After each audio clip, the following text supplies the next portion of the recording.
Hi friends, నేను మీ రాజేష్ దంతుల. ఈరోజు మనం AP DSC teacher recruitment test school assistant mathematics content model paper 7కి సంబంధించినటువంటి ముఖ్యమైన ప్రశ్నల్ని నేర్చుకుందాం.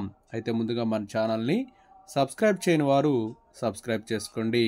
అలాగే నా వీడియోని లైక్ చేసి ఎక్కువ మందికి రీచ్ అయ్యేలా మీ సహాయాన్ని అందించండి. ఒక పెట్టెలో 12 బంతులు కలవు. అందులో X బంతులు నల్లనివి. పెట్టె నుండి యాదృచ్ఛికంగా తీసిన బంతి నలుపుది అవ్వడానికి సంభావ్యత ఎంత? ఇంకా 6 నలుపు బంతులు కలిపితే అప్పుడు మొత్తం నుండి నలుపు బంతులు తీయు సంభావ్యత రెట్టింపు అవుతుంది. అయినా X విలువ ఎంత? ఇక్కడ X అనేది ఏంటిది? నల్లని బంతుల సంఖ్య. మొత్తం 12 బంతులు ఉన్నాయి కాబట్టి నల్లని బంతి తీయడానికి సంభావ్యత ఏమైంది? X/12 అవుతుంది. అయితే ఇంకా 6 నల్లని బంతులు కలిపితే అప్పుడు మొత్తం నుంచి నలుపు బంతి తీయడానికి సంభావ్యత ఎంత అని చెప్పి అయితే ఇక్కడ ఇంకొక కండిషన్ ఇచ్చారు. ఇక్కడ సంభావ్యత రెట్టింపు అయిందంట 6 నల్ల బంతులు కలిపినప్పుడు. మొట్టమొదట X నల్లని బంతులు ఉన్నాయి, అప్పుడు మొత్తం పర్యవసానాలు 12. సో అప్పుడు సంభావ్యత ఎంత? P = X/12. ఇప్పుడు 6 నల్ల బంతులు కలిపితే అప్పుడు సంభావ్యత X+6 కలిపాం కాబట్టి 12 + 6 ఏమవుతుంది? 18 అవుతుంది. అయితే ఈ సంభావ్యత మొదటి దానికి రెట్టింపు అన్నాడు. అంటే X+6/18 = 2X/12. 6 3 6 2. So 2 × X 2X plus 12 = 3 2s 6X అవుతుంది. That implies 6X minus 2X = 12, 4X = 12, X = 3 వస్తుంది. ఇక్కడ 3 అనేది ఆప్షన్ 1లో ఉంది. So option 1 is the right answer. Next one, ఒక దీర్ఘఘనాకారంలో ఉన్న గూడు లోపలి భాగంలో పొడవు, వెడల్పు మరియు ఎత్తుల నిష్పత్తి 1:√2:1. ఆ గూటిలో పట్టు అతి పెద్ద కర్ర దాని భూమితో చేయు కోణం ఎంత? చూడండి, ఇక్కడ దీర్ఘనంలో పొడవు వెడల్పుల నిష్పత్తి ఇచ్చారు 1:√2:1 అని. సో అప్పుడు L అనేది X అనుకుంటే B అనేది √2X అవుతుంది, H వచ్చేసి X అవుతుంది. అయితే ఇక్కడ ఆ కర్రను ఉంచారు దీర్ఘనంలో. ఆ కర్ర పొడవు అంటే దీర్ఘనం కర్ణం పొడవు కనుక్కోవాలి. దీర్ఘగణం కర్ణం పొడవు అంటే √L² + B² + H² అవుతుంది. √X², B² అంటే √2X² అంటే 2X² అవుతుంది. అలాగే H² అంటే X². కాబట్టి 4X² అవుతుంది. √4X² అంటే 2X అవుతుంది. సో ఇప్పుడు ఈ కర్ర పొడవు ఇది, అలాగే ఈ హైట్ వచ్చేసి X, ఈ కర్ర పొడవు వచ్చేసి 2X అనమాట. ఇది కూడా Xే కదా. కాస్ అప్లై చేసినట్లయితే cos θ = ఆసన్న భుజము కర్ణం అవుతుంది. కాబట్టి X/2X అవుతుంది. X1s క్యాన్సిల్ అయిపోతే cos θ అనేది cos 60 degreesకి 1/2 అవుతుంది. సో θ అనేది 60 degrees వస్తుంది. ఇక్కడ 60 degrees అనేది ఆప్షన్ 3లో ఉంది. So option 3 is the right answer. Next one, ఒక ఆవాస ప్రాంతంలో పిల్లల రోజువారీ చేతి ఖర్చుల వివరాలు ఈ క్రింది పౌనపున్య విభాజన పట్టికలో ఇవ్వడమైంది. పిల్లల సగటు చేతి ఖర్చు 18 రూపాయలైన క్రింది పట్టికలో లోపించిన పౌనపున్యాన్ని కనుగొనండి. ఇక్కడ పిల్లల రోజువారీ చేతి ఖర్చులు ఇచ్చారు, పిల్లల సంఖ్య ఇచ్చారు. ఇక్కడ F అనేది లోపిస్తే ఇక్కడ సగటు కూడా ఇచ్చారు 18 అని, దాని నుంచి లోపించిన పౌనపున్యం కనుక్కోవాలి. చూడండి, ఇక్కడ ఇవన్నీ యాడ్ చేస్తే F ఉంది కాబట్టి 44 + F అవుతుంది. మధ్య విలువ అంటే 11 to 13కి మధ్య విలువ 12, అలాగే 13 to 15 వచ్చేసి మధ్య విలువ 14 అవుతుంది. సో అంతా 2 వేరియేషన్ ఉంది కాబట్టి 16, 18, 20, 22, 24 వస్తుంది. ఇది Fi, ఇది Xi. ఈ రెండింటిని మల్టిప్లై చేస్తే 12 7s 84, అలాగే ఇక్కడ కూడా 84, ఇక్కడ వచ్చేసి 144, 13 18s వచ్చేసి 234.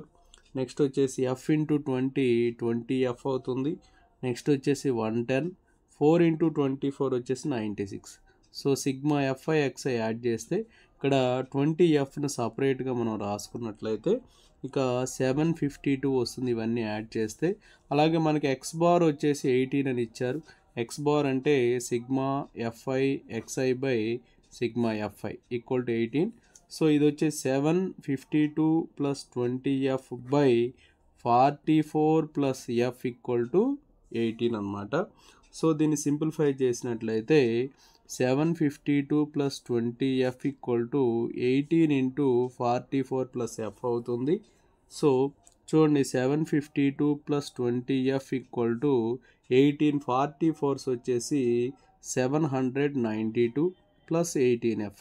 సో 18F ఇటు తీసుకొద్దాం. 20F minus 18F equal to 792 minus 752. 2F equal to 40. 2F 40 కాబట్టి ఎఫ్ ఏమవుతుంది 40/2 అంటే 20 వస్తుంది. ఇక 20 అనేది ఆప్షన్ 2లో ఉంది. So option 2 is the right answer. Next one 0.25 సెంటీమీటర్లు మందం గల ఇత్తడితో ఒక అర్ధగోళాకార గిన్నెను తయారు చేశారు. గిన్నె లోపలి వ్యాసార్థం 5 సెంటీమీటర్లు. గిన్నె యొక్క ఉపరితల వైశాల్యం మరియు లోపలి తల వైశాల్యానికి గల నిష్పత్తి ఎంత? ఇక్కడ మనం గమనించినట్లయితే మందము 0.25 సెంటీమీటర్లు, స్మాల్ ఆర్ వచ్చి 5 సెంటీమీటర్స్ ఇచ్చారు. అప్పుడు క్యాపిటల్ ఆర్ ఏమైంది 5 ప్లస్ 0.25 అంటే 5.25 అవుతుంది. సో ఇక్కడ formula 4πr². So 4π capital R is to 4π small R వేయాలి. చూడండి ఇక్కడ మనకి స్మాల్ ఆర్ వచ్చేసి 5 సెంటీమీటర్స్ ఇచ్చారు. అలాగే మందం వచ్చేసి 0.25 ఇచ్చారు. అంటే క్యాపిటల్ ఆర్ వచ్చేసి 5 ప్లస్ 0.25 5.25 అయింది. ఇక్కడ బయట ఉపరితల వైశాల్యం 4πr² ఇస్టు లోపల ఉపరితల వైశాల్యం 4π స్మాల్ ఆర్². సో వైశాల్యాల నిష్పత్తిది 4πకి 4π క్యాన్సిల్ అయితే 5.25 హోల్ స్క్వేర్ బై 5 స్క్వేర్ అవుతుంది. దీన్ని ఎలా రాస్తాం 5.25 ఇంటూ 5.25 బై 5 ఇంటూ 5గా రాస్తాం. ఇది క్యాన్సిలేషన్ చేస్తే 1.05 అలా ఇక్కడ కూడా 1.05. చూడండి 105/100 అవుతుంది. అలాగే ఇది కూడా 105/100. 521s 520 521s 520. సో 21 వచ్చేసి 441/20 20s వచ్చేసి 400. సో 441:400 వస్తుంది. సో 441:400 అనేది ఆప్షన్ 3లో ఉంది. So option 3 is the right answer. Next one క్రింది ప్రవచనాల్లో సరి అయినది ఏది అని చెప్పి ఇచ్చారు. స్థిర పదం యొక్క పరిమాణం 0, ఇదే సరి అయినది. మిగతావి కూడా ఒకసారి చూద్దాం. √2x² - 3x + 1 అనే బహుపది పరిమాణం √2. దీని పరిమాణం √2 కాదు 2 అనమాట. ఓకే, ఇది గుణకం అంతే. నెక్స్ట్ ఒక బహుపది పరిమాణం దానిలోని పదాల సంఖ్య కన్నా 1 ఎక్కువ అన్నాడు. ఇక్కడ బహుపది పరిమాణంకి పదాల సంఖ్యకి అసలు సంబంధం ఉండదు. నెక్స్ట్ 1/x² - 5x + 6 అనేది ఒక వర్గ బహుపది అని ఇచ్చారు. ఇది 1/n అని ఉంది కాబట్టి ఇది అసలు బహుపదే కాదు. కాబట్టి ఇక్కడ ఇచ్చిన ఆప్షన్స్లో ఆప్షన్ 1 అనేది రైట్ అవుతుంది. So option 1 is the right answer. Next one a, b, c శూన్యేతర సదిశలు. a, bలు పరస్పరం లంబ సదిశలు కాకపోతే x cross b equal to c cross b, x dot a equal to 0 అవుతూ ఉండే x సదిశ. చూడండి ఇక్కడ x cross b equal to c cross b ఇచ్చారు. దీన్ని ఎలా రాస్తున్నాం చూడండి, a cross x cross b, a cross c cross bగా రాశాను. చూడండి a క్రాస్ x క్రాస్ bని ఎలా రాయొచ్చు అంటే a dot b into x minus a dot x into bగా రాయొచ్చు. అలాగే a క్రాస్ c క్రాస్ bని b క్రాస్ c క్రాస్ ఏగా కూడా రాసుకోవచ్చు. సో ఇప్పుడు a dot b into x minus a dot x into b అనేది x డాట్ b అనేది a dot x into b అనేది ఏమవుతుందంటే 0 అవుతుంది. So equal to b cross c cross a అవుతుంది. సో దీని నుంచి x ఈక్వల్ టు ఏమవుతుందంటే b cross c cross A by a dot b అవుతుంది. So x value b cross c cross A by a dot b. చూడండి b cross c cross A by a dot b అనేది option 1లో ఉంది. So option 1 is the right answer. Next one integral 0 to 1 cube root of 2x cube minus 3x square plus 3x minus 1 dx equal to, చూడండి ఇక్కడ మనకు ఒక formula ఉంది. Integral 0 to a f of x dx equal to integral 0 to a f of a minus x dx. అంటే ఇక్కడ a ఉంది కాబట్టి a minus x dx, b ఉంటే b మైనస్ x. కాబట్టి ఇప్పుడు దీన్ని ఎలా రాస్తాం చూడండి. దీన్ని ఇంటిగ్రల్ అని చెప్పి అనుకోండి. 0 to 1 క్యూబ్ రూట్ ఆఫ్ ఇక్కడ x ఉన్న దగ్గర 2 ఇంటూ x అంటే ఎంతమ్మా 1 మైనస్ x. x అనేది ఏమవుతుంది 1 మైనస్ x. ఇక్కడ 1 ఉంది కాబట్టి 1 మైనస్ x, 2 ఉంటే 2 మైనస్ x, అట్లా 1 minus x whole cube minus 3 into 1 minus x whole square plus 3 into 1 minus x minus 1 dx. So దీన్ని సింప్లిఫై చేద్దాం. Integral 0 to 1 cube root of 2 into 1 minus x whole క్యూబ్ని expand చేస్తే 1 minus x cube minus 3x plus 3x square వస్తుంది. అలాగే minus 3 into 1 minus x స్క్వేర్ని expand చేస్తే 1 plus x square minus 2x వస్తుంది. Plus 3 1s 3 minus 3x minus 1 dx అవుతుంది. Integral 0 to 1 cube root of, దీన్ని 2తో మల్టిప్లై చేద్దాం. 2 minus 2x cube minus 6x plus 6x square minus 3 minus 3x square plus 6x plus 3 minus 3x minus 1 dx. So ఇక్కడ మనం గమనిస్తే minus 3కి plus 3కి cancel అయిపోయింది. అలాగే చూడండి ఇక్కడ integral 0 to 1 cube root of చూడండి ఫస్ట్ మైనస్ 2x క్యూబ్ ఉంది, ఆ మైనస్ 2x క్యూబ్ రాసేద్దాం. అలాగే plus 6x square minus 3x square ఏమవుతుంది ప్లస్ 3x స్క్వేర్ వస్తుంది. నెక్స్ట్ వచ్చేసి మైనస్ 3x, ఇక్కడ చూడండి 6x మైనస్ 6x ఉంది, ఈ రెండు క్యాన్సిల్ అయిపోతాయి, ఇంకా మిగిలిపోయింది మైనస్ 3x అనమాట. అలాగే కాన్స్టెంట్ టర్మ్స్ చూద్దాం. ఇక్కడ ఏమేమి ఉన్నాయి కాన్స్టెంట్ టర్మ్స్ చూడండి. 2 మైనస్ 1 ఏమవుతుంది ప్లస్ 1 dx అవుతుంది. చూడండి మనకి ఇచ్చినటువంటి దానికి అన్నీ కూడా మైనస్ కామన్ చేస్తే వచ్చినాయి. కాబట్టి ఇది ఏమైంది మైనస్ i అవుతుంది. So i equal to minus i, that employees ఏమైంది i plus i equal to 0, 2i equal to 0. So i equal to 0 by anything 0. కాబట్టి i అనేది ఏంటి integral 0 to 1 cube root of 2x cube minus 3x square plus 3x minus 1 dx. ఆ value ఎంత వచ్చింది మనకి 0 వచ్చింది అనమాట. ఇక్కడ 0 అనేది ఆప్షన్ 4లో ఉంది. So option 4 is the right answer. Next one, mu equal to set of మీ తరగతిలోని విద్యార్థులు, A equal to set of క్రీడాకారులు, బి ఈక్వల్ టు వైద్యులు తండ్రులుగా గల విద్యార్థులు అయినా A union B dash, B dash అంటే బి కానిది, అంటే క్రీడాకారులు, బి కాని దాన్ని ఎలా రాస్తాం, ఇది బి ఏమో వైద్యులు తండ్రులుగా గల విద్యార్థులు, బి కానిదంటే వైద్యులు తండ్రులుగా లేని విద్యార్థులు, యూనియన్ అంటే లేదా, ఏ అంటే ఏంటి క్రీడాకారులు, యూనియన్ అంటే లేదా, బి డాష్ అంటే వైద్యులు తండ్రులుగా లేని విద్యార్థులు. ఇది ఆప్షన్ 2లో ఉంది. So option 2 is the right answer. Next one, n of P of A 128 అయినచో ఏ సమితిలోని మూలకాల సంఖ్య. ఇక్కడ 128ని 2^7గా రాయొచ్చు. ఇక్కడ పి ఆఫ్ ఏ అంటే క్రమోపసమితుల సంఖ్యక ఫార్ములా 2^n. సో n ప్లేస్లో ఎంత ఉందమ్మా 7 ఉంది. కాబట్టి సమితిలోని మూలకాల సంఖ్య 7 అవుతుంది. So option 3 is the right answer. Next one, A intersection B equal to phi అయితే బి ఇంటర్సెక్షన్ ఏ డాష్ అన్నాడు. బి ఇంటర్సెక్షన్ ఏ డాష్ అంటే బి మైనస్ ఏ అవుతుంది. బి మైనస్ ఏ అనేది బికి సమానం.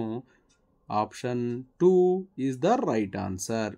ఓకే, అదే ఏ ఇంటర్సెక్షన్ బి డాష్ అయితే A అవుతుంది అనమాట. బి ఇంటర్సెక్షన్ ఏ డాష్ కాబట్టి బి అవుతుంది. నెక్స్ట్, బహుపది ఎఫ్ ఆఫ్ ఎక్స్లో ఎక్స్ యొక్క సరిఘాతాల గుణకాల మొత్తము ఎక్స్ యొక్క బేసి ఘాతాల గుణకాల మొత్తానికి డాష్ అయితే ఎఫ్ ఆఫ్ ఎక్స్కు x+1 ఒక కారణాంకం అవుతుంది.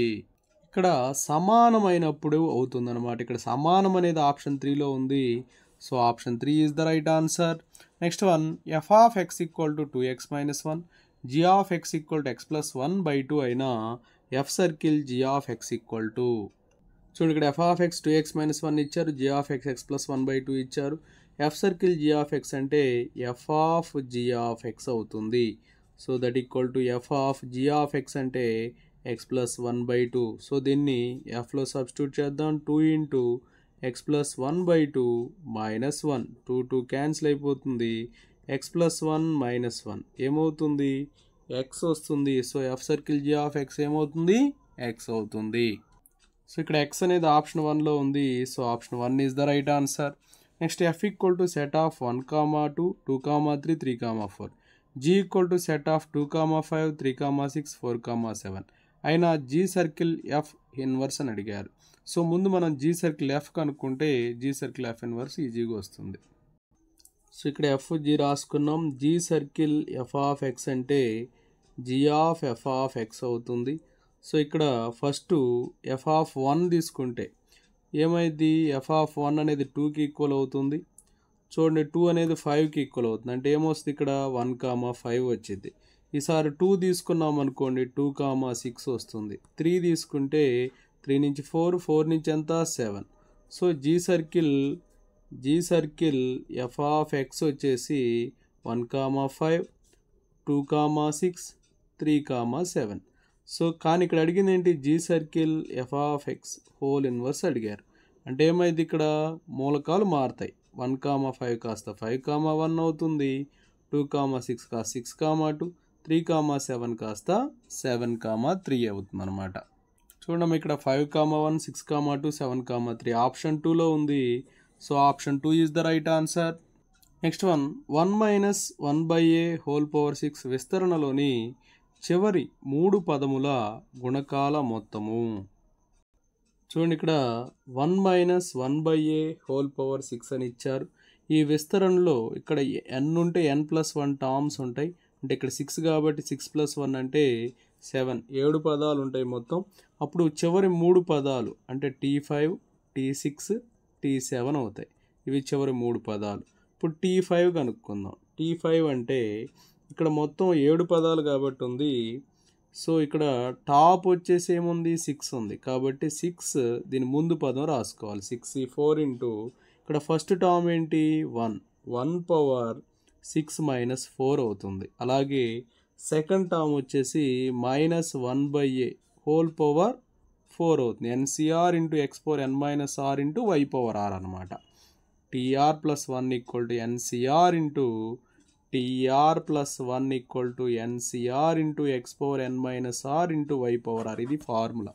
సో ఆ ఫార్ములాలో సబ్స్టిట్యూట్ చేస్తే ఇక్కడ కోఎఫిషియంట్ వచ్చేసి మన కోఎఫిషియంట్ ఏంటి అని అడిగారు. సో 1 పవర్ ఎంత ఉన్నా కూడా అది 1 అవుతుంది. ఇక్కడ -1 పవర్ 4 ఉంటే దాని వాల్యూ కూడా 1 వస్తుంది.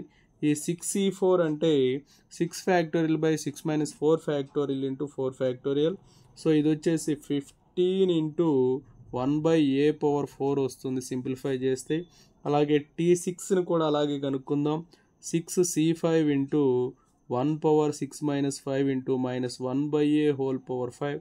సో 6c5 చేస్తే మనకి 6 వస్తుంది. సో ఇది వచ్చేసి -1/a పవర్ 5 వస్తుంది. అంటే -6/a పవర్ 5 వస్తుంది. అలాగే T7 కనుక్కుందాం. T7 కనుక్కుంటే 6c6 into 1 power 6 minus 6 into -1/a whole power 6. 6c6 value 1. So 1 into ఇది 1/a పవర్ 6 వస్తుంది.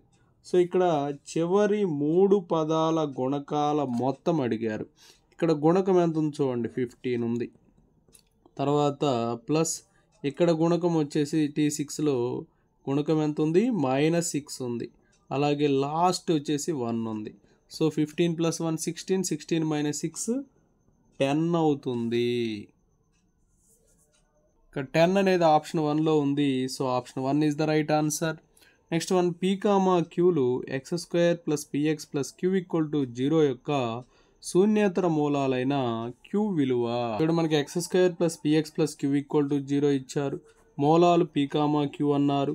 మూలాల మొత్తం అంటే మైనస్ ఎక్స్ గుణకం అంటే పీ బై ఎక్స్ స్క్వేర్ గుణకం 1. So p plus q equal to minus p వస్తుంది.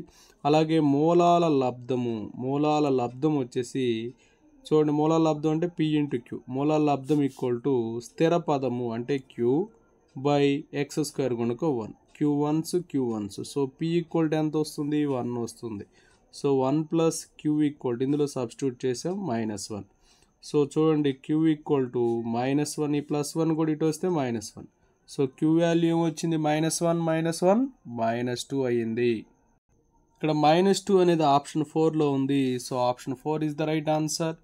Next one, x square plus 5x plus p మరియు x square plus 3x plus క్యూకు p minus q whole square equal to అంటే ఈ ప్రాబ్లంలో ఉమ్మడి కారణాంకం ఉంటే అని ఉండాలి. అది పొరపాటున ప్రింట్ అవ్వలేదు. X square plus 5x plus p మరియు x square plus 3x plus క్యూలకు ఉమ్మడి కారణాంకం ఉంటే p minus q whole square equal to చూడండి, ఇక్కడ ఎఫ్ ఆఫ్ ఎక్స్ అనేది x square plus 5x plus p, g of x అనేది x square plus 3x plus q అనమాట. వీటికి ఉమ్మడి కారణాంకము ఎక్స్ మైనస్ కే అనుకుంటే ఇప్పుడు ఎఫ్ ఆఫ్ కే వచ్చేసి ఏమవుతుందంటే k square plus 5k plus p equal to 0. అలాగే జీ ఆఫ్ కే వచ్చేసి k square plus 3k plus q equal to 0. ఇప్పుడు ఈ రెండింటిని ఈక్వల్ చేద్దాం. K square plus 5k plus p రెండు 0 కాబట్టి equal to k square plus 3k plus q. K square cancel అయిపోతాయి. So 5k minus 3k equal to q plus p ఇటు వస్తే minus p. So 2k equal to q minus p. So k equal to q minus p by 2 వస్తుంది. ఇక్కడ k square plus 5k plus p equal to 0లో substitute చేద్దాం. అంటే ఏమైంది? Q minus p by 2 whole square plus 5 into q minus p by 2 plus p equal to 0. So ఇప్పుడు ఈ q minus p whole square అన్నా p minus q whole square అన్నా ఒకటే square ఉంది కాబట్టి by 4 plus 5 into q minus p by 2 plus p equal to 0. ఇక్కడ మనం LCM చేసినట్లయితే 4 వస్తుంది. So p minus q whole square plus 2 2s కాబట్టి 2 5s 10 q minus 10p plus 4 into p 4p equal to 0. ఈ 4 0 అయిపోతుంది. So p minus q whole square equal to ఇక్కడ 10 ఇక్కడ ముందు ఇటే రాద్దాం plus 10q minus 10p plus 4p 6p equal to 0. ఇవన్నీ అటు వెళ్తే ఏమవుతుంది? -6p అటు వెళ్తే ప్లస్ 6p అవుతుంది. ప్లస్ 10q అటు వెళ్తే మైనస్ 10q అవుతుంది. సో ఇందులో 2 కామన్ చేస్తే 3p మైనస్ 5q వస్తుంది. సో టోటల్గా p minus q whole square 2 into 3p minus 5q 2 into 3p minus 5q option 4లో ఉంది. So option 4 is the right answer. Next one, ఎక్స్లో ఒక వర్గ సమీకరణం యొక్క మూలాల అంకమధ్యము ఏ మరియు వాటి గుణమధ్యము జీ అయిన వర్గ సమీకరణము. చూడండి, a x square plus b x plus c equal to 0. ఇక్కడ మూలాల ఆల్ఫా బీటా అని చెప్పి అనుకుందాం. మూలాల అంకమధ్యము ఏ అని చెప్పి అయితే ఏమైందంటే ఆల్ఫా ప్లస్ బీటా బై 2 అవుతుంది. అలాగే దాని నుంచి alpha plus beta equal to 2a వస్తుంది. దీని ఈక్వేషన్ నెంబర్ 1 అనుకోండి. అలాగే మూలాల గుణమధ్యము జీ అని చెప్పి అనుకుంటే జీకి formula root of alpha plus beta అవుతుంది. సో దీని నుంచి ఆల్ఫా బీటా అంటే జీ స్క్వేర్ అవుతుంది. ఇది ఈక్వేషన్ నెంబర్ 2 అనుకోండి. సో మూలాలు కాగలిగినటువంటి ఆల్ఫా బీటాలు మూలాలు కాగలిగిన వర్గ సమీకరణం x square minus alpha plus beta into x plus alpha beta equal to 0. దాని నుంచి x square minus alpha plus beta 2a కాబట్టి 2ax plus alpha beta g square equal to 0. So x square minus 2ax plus g square equal to 0. చూడండి, x square minus 2ax plus g square equal to 0 అనేది option 3లో ఉంది. So option 3 is the right answer. Next one, 1 < x < 4 సాధనగా గల అసమీకరణము. చూడండి ఇక్కడ రెండు వైపులా less than ఉన్నప్పుడు మనం దీన్ని ఎలా రాస్తామంటే x-1 into x-4 less than 0 అవుతుంది. సో దీన్ని సింప్లిఫై చేస్తే చూడండి x into x x² minus 4x minus 1x plus 4 less than 0.